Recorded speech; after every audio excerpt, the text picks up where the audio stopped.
따라합시다. 오직 예수님, 하나님의 은혜로 살아갑시다.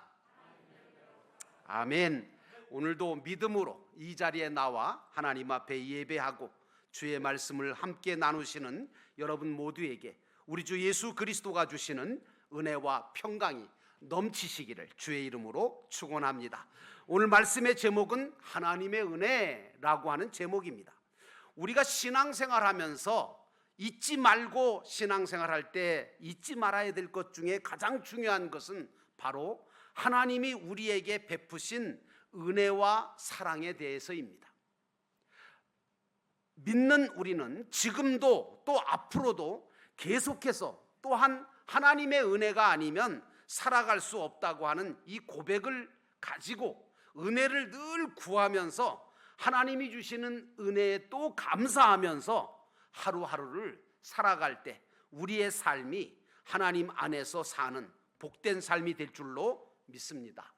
지난주 목요일에 무슨 일이 있었느냐 하면 서울 남년회에서 주관하는 일일 기도회라고 하는 기도회가 봉천교회에서 있었는데요.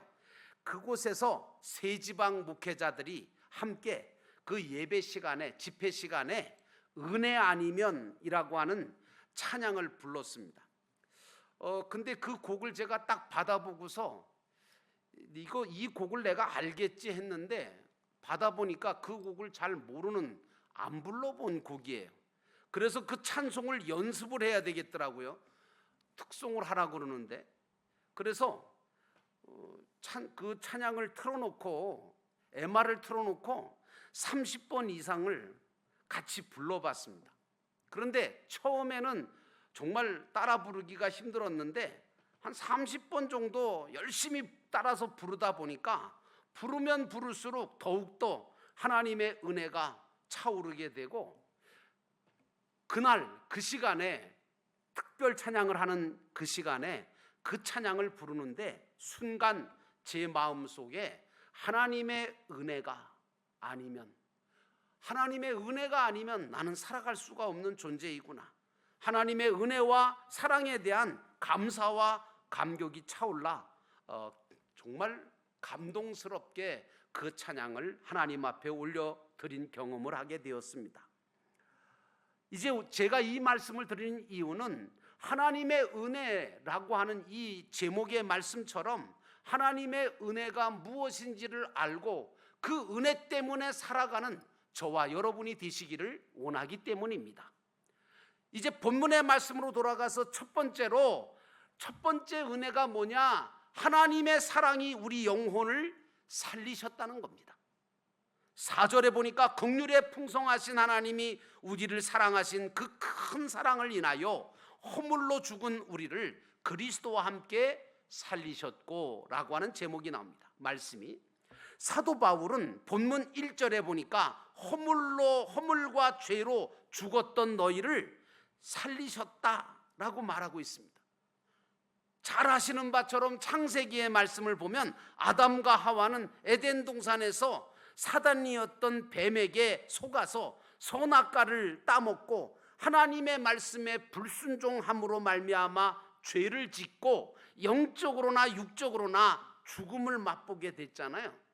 그때부터 아담의 죄로 인하여 인간들은 죽음을 당할 수밖에 없고 그러면서도 하나님을 잊어버리고 하나님 없이 살아가려고 하다가 보니까 결국에는 죄와 사망으로 향할 뿐이지 희망이 사라지고 참된 소망이 없는 존재가 되고 말았던 겁니다.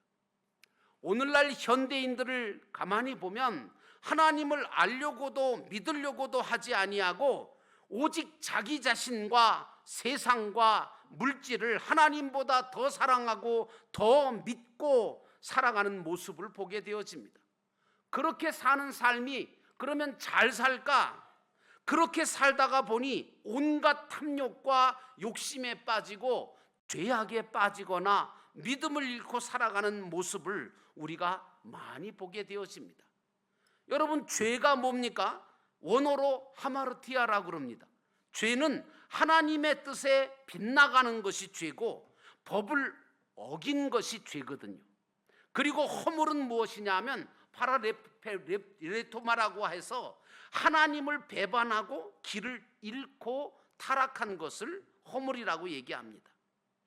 오늘날 이 사회 속에서 일어나는 끔찍스러운 사건들을 살펴보면 하나님이 없이 살다가, 하나님을 떠나 살다가 그 영혼이 죽어서 기능을 잃어버려서 결국에는 사단의 역사로 말미암아 인간의 모든 것들이 파괴되어지고, 그로 말미암아 자신뿐만 아니라 가족들이, 자신뿐만 아니라 이름도 모르는, 자기가 알지도 모르는 사람들에게 그 엄청난 일들을 겪게 만드는 이런 끔찍스러운 사건들을 우리가 많이 만나는 것을 봅니다. 이유가 뭘까 할 때 하나님을 알지도 모르고 또 믿으려고 하지도 아니하고 죄와 허물로 인하여 인간의 형상과 모양이 다 파괴되었기 때문입니다. 그러므로 사랑하는 성도 여러분, 저와 여러분은 이런 가운데서도 하나님은 우리를 사랑으로 우리 영혼을 살려주셨다고 하는 이 감격과 이 신앙을 늘 간직하고 살아야 될 줄로 믿습니다. 요한복음 4장 9절로 10절의 말씀에 보니까 이런 말씀이 나옵니다. 하나님의 사랑이 우리에게 이렇게 나타난 바 되었으니, 하나님이 자기의 독생자를 세상에 보내심은 저로 말미암아 우리를 살리려 하심이라. 사랑은 여기 있으니 우리가 하나님을 사랑한 것이 아니요 오직 하나님이 우리를 사랑하사 우리 죄를 위하여 화목제로 그 아들을 보내셨음이니라 라고 기록하고 있습니다. 그렇습니다. 사랑의 하나님께서는 이 땅에 예수 그리스도를 보내셨고, 그리고 그를 통하여 죄인된 저와 여러분을 살리시고 구원해 주셨습니다. 이것이 하나님의 은혜고 하나님의 사랑입니다. 그래서 누구든지 십자가에 달려 죽고 부활하신 예수 그리스도를 구주로 영접하고 믿기만 하면 그 영혼이 살게 하셨고, 구원을 받아 사망에서 생명으로 옮겨질 뿐만 아니라 하나님의 자녀가 되는 권세를 주셨고, 그리고 보이지 않는 하늘나라 저천국의 산 소망을 가지고 부지런히 구원을 이루어 갈 수 있는 은혜와 복을 주신 줄로 믿습니다. 그러므로 사랑하는 성도 여러분, 여러분과 저는 하나님을 잊어버리지 말고, 하나님을 떠나지 말고, 하나님께서 주신 그 사랑으로 우리가 영혼이 살았다라고 하는 사실 때문에 감격과 감사함으로 살아가는 믿음의 성도 되시기를 주의 이름으로 축원합니다. 예수님은 이렇게 죄와 허물로 죽었던 우리를 불쌍히 여기셔서 우리를 살리기 위하여 세상에 오신 독생자로서 십자가에 달려 죽으셨습니다. 그리고 다시 부활하심으로 우리에게 하늘의 하나님의 크신 사랑과 은혜를 보여주셨고, 그리고 하늘나라의 영원한 소망까지 허락해 주신 분입니다.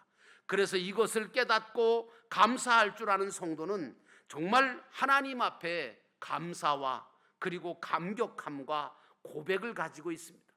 그래서 우리가 부르는 복음성가 중에 그런 찬양이 있잖아요. 내가 지금 사는 것 주님의 크신 은혜요, 주를 믿게 된 것은 더욱 크신 은혜라. 넘치는 주의 사랑, 놀라운 주의 은혜, 날마다 경험하며 주께 감사합니다. 사랑하는 성도 여러분, 비록 우리가 이 세상에 살면서 많은 환난도 고초도 당할 수 있고, 심지어는 이런 일 저런 일, 이런 사건 저런 사건으로 인하여 고통과 그 어려움을 겪으며 살 수도 있습니다. 심지어는 죽음의 고통 앞에 서게 될지도 모릅니다. 그러나 우리는 이미 하나님께로부터 받은 바 엄청난 큰 사랑과 은혜를 받은 자 아닙니까? 그러므로 그 받은 바 사랑과 은혜를 잊어버리지 말고 감사하며 기쁨으로 하늘나라 저 영원한 것들을 부지런히 이루어가며 심고 쌓고 저축하면서 충성함으로 주님이 원하시는 영혼 구원의 역사와 주님께서 원하시는 하나님의 교회를 든든히 세워가는 일을 열심히 감당하다가 언젠가 인생이 저물어 주님이 아무개야 수고했다, 이제는 그 모든 것들을 놓고 오너라 하시면 기쁨으로 주님 앞에 가는 그런 믿음의 성도의 삶을 살아야 될 줄로 믿습니다. 그러므로 사랑하는 성도 여러분, 하나님의 사랑이 여러분들과 저의 영혼을 살려주셨다고 하는 이 감격과 감사가 넘치는 여러분의 삶이 되시기를 주의 이름으로 축원합니다. 두 번째로 우리가 생각해 봐야 될 것은 우리는 하나님의 전적인 은혜로 믿음으로 구원받았다는 것이죠. 8절에 보니까 너희는 그 은혜에 의하여 믿음으로 말미암아 구원을 받았으니 그것은 너희에게서 난 것이 아니요 하나님의 선물이라 라고 말하고 있습니다. 여러분, 구원이라고 하는 것은 어떤 겁니까? 죽음과 같이 큰 위험에서 건짐을 받는 것을 구원이라고 말합니다. 영원히 죽을 수밖에 없고 지옥불에 떨어질 뻔한 우리가 하나님의 은혜로 구원을 받게 되었다는 것, 이 사실은 우리로 하여금 믿음 생활을 하게 하는 역동적인 힘이 되는 줄로 믿습니다. 하나님은 이 큰 사랑과 구원을 저와 여러분에게 아무 대가 없이, 아무 값 없이 거저 선물로 주셨다는 거예요. 여기에 더 크고 놀라운 은혜가 있는 것입니다.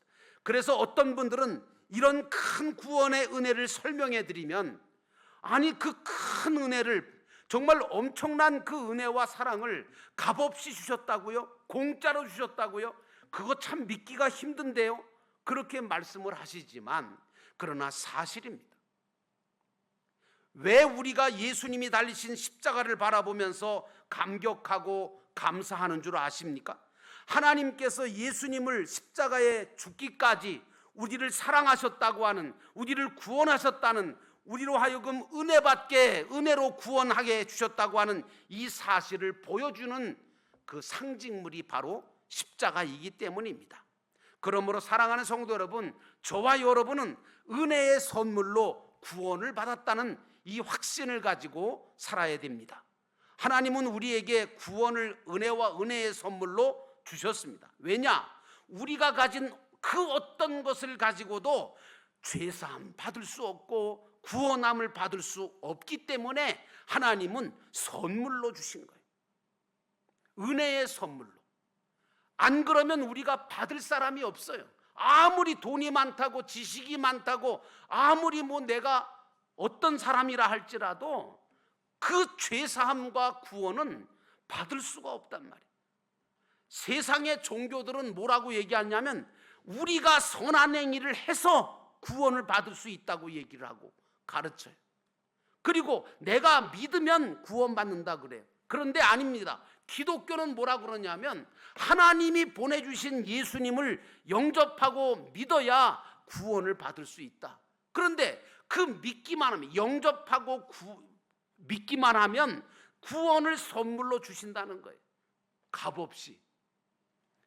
얼마나 쉬운지 몰라요. 그러므로 성도는 은혜로 구원받았음을 알고 구원의 감사와 감격을 가지고 신앙생활하고 봉사생활하고 순종하는 삶을 살아가는 거죠.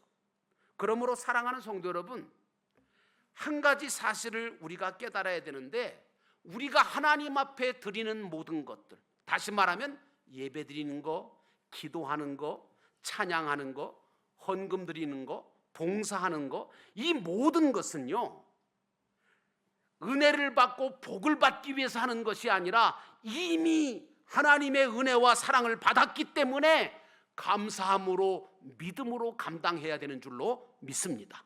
그러다 보면 받은 은혜와 그 사랑에 대해서 감사함과 그 놀라운 믿음으로 하나님 앞에 그 일을 감당하다 보니까 하나님께서 더 큰 은혜와 더 큰 사랑과 더 큰 복을 우리에게 허락하시는 줄로 믿습니다. 나는 여러분이 이런 은혜의 신앙생활을 해나가시기를 주의 이름으로 축원합니다. 여러분은 얼마나 하나님의 사랑을 아십니까? 그리고 얼마나 은혜를 깨닫고 감격하며 감사하며 신앙생활하고 계십니까? 혹 그 사랑과 그 은혜가 아닌 억지로 하는 사람은 아닙니까? 습관적으로 하고 있지는 않습니까? 누군가를 의식하고 신앙생활하고 봉사생활하고 있지는 않습니까? 그런 신앙생활 하지 마시고 감사와 감격으로 신앙생활 하시기를 주의 이름으로 축원합니다. 우리는 하나님의 은혜를 힘입어서 의롭다 하심을 받은 자들입니다. 그리스도의 피로 영혼이 씻음받아 새 생명을 얻게 된 자 아닙니까? 십자가의 능력으로 완전하신 그 은혜로 다시 산 자들이 저와 여러분입니다. 그래서 사도 바울은 이렇게 말합니다. 이제 내가 사는 것은 내가 아니다. 오직 예수 그리스도께서 내 안에 살아계심으로 내가 지금 살고 있다라고 고백하고 있습니다. 여러분도 이 고백을 가지시는 하나님의 은혜로 믿음으로 구원받은 자가 되시기를 주의 이름으로 축원합니다. 마지막 세 번째입니다. 은혜가 아니면 살아갈 수 없다는 고백도 우리가 해야 합니다. 10절에 보니까 우리는 그가 만드신 바라 그리스도 예수 안에서 선한 일을 위하여 지으심을 받은 자니 이 일은 하나님이 전에 예비하사 우리로 그 가운데서 행하게 하려 하심이라 그랬습니다. 이제 은혜로 구원받은 우리는 그 구원받은 것으로 끝나는 것이 아니라 이 세상을 계속해서 살아가는 동안 하나님의 은혜 속에 살아가야 합니다. 은혜로 산다는 말이요, 아주 쉬운 말 같으죠? 아니요. 사실은 은혜로 산다는 말은 말처럼 쉬운 일은 아닙니다.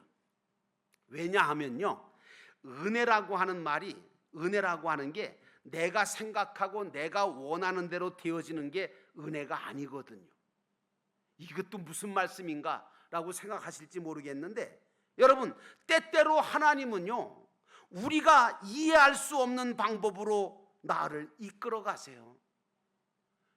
하나님은 내가 생각하고 내가 바라는 대로 해주시는 게 아니라 반대로 나에게 이런저렇게 인도해 가실 때가 있어요. 그 당시에는 힘들고 어려워요. 그러나 당신의 은혜와 풍성함을 가지고 우리를 인도해 가신다는 사실을 우리는 놓쳐서는 안 돼요. 하나님은요, 결국에는 모든 것이 합력하여 선을 이루시고 나에게 풍성한 은혜로 이끌어가고 계시다는 이 믿음을 언제든지 버리지 않기를 주의 이름으로 축원합니다.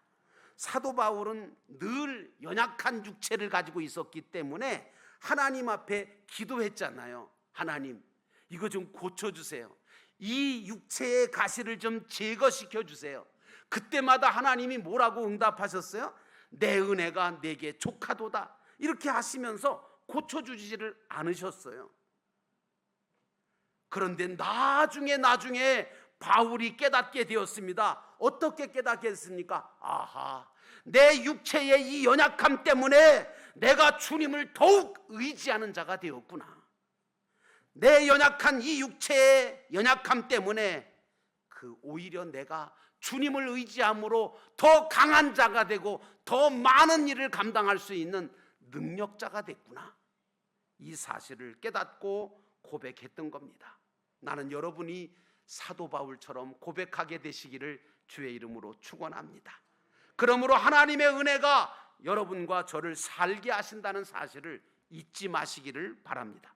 그러므로 믿는 우리는 살아가는 모든 일상 속에서 하나님의 은혜를 날마다 구하며 살아야 합니다. 하나님, 나는 하나님의 은혜가 없으면 아무것도 할 수가 없습니다. 연약합니다. 부족합니다. 하나님께서는 우리가 당신 앞에서 자신의 연약함을 드러낼 때, 부족함을 드러낼 때, 그리고 우리의 죄를 인정하며 회개할 때, 은혜와 긍휼하심을 구할 때 은혜를 베푸시는 분이신 줄로 믿습니다.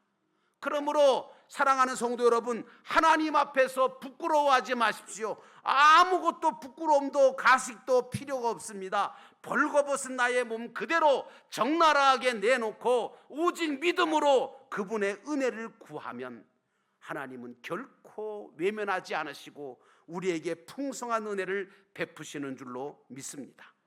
우리와 만나주시는 하나님, 우리에게 세상이 줄 수 없는 평안함과 은혜를 베풀어 주실 그분, 그 하나님의 은혜가 없이는 우리가 살아갈 수가 없다는 사실을 깨닫게 되시기를 주의 이름으로 축원합니다. 사도 바울은 고린도전서 15장 10절에 그래서 이렇게 말합니다. 내가 나 된 것은 하나님의 은혜로 된 것이니 내게 주신 그의 은혜를 헛되지 아니하였다라고 고백하고 있습니다. 하나님은 지금도 우리를 당신의 은혜 가운데 이끄시고 인도해 가십니다. 그러므로 낙심하지 마십시오. 그리고 의심하지 마십시오. 주님은 여러분에게 은혜를 주시는 분이십니다. 그러므로 주님 바라보고 주님의 은혜를 구하며 모든 것을 합력하여 선을 이루어 주실 그 주님을 믿음으로 말미암아 어려운 가운데서도 승리하게 되시기를 주의 이름으로 축원합니다.